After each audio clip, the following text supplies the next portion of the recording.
Okay, lock update.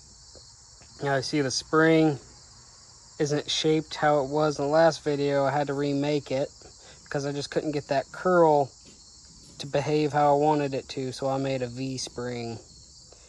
Now usually these springs have a barb that locks into a hole in the lock plate. In order to keep it simple, I foregoed that and just put a second screw up here.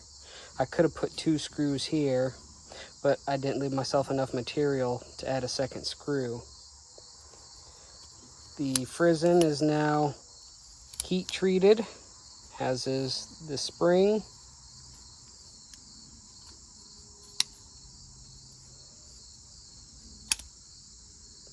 I think I need to make the spring a little stiffer. I may need to make another one yet.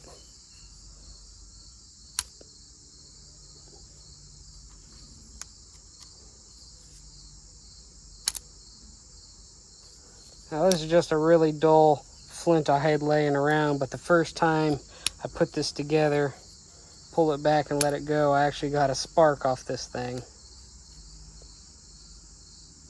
That's where we're at. I'll probably make a stiffer hammer spring off camera, and we'll start working on, I gotta torque all these to the right tension so that way they have free play with no wobble. And then I'm gonna stake them in place, and then we'll work on the sear and trigger spring right here. That'll go in that notch right there.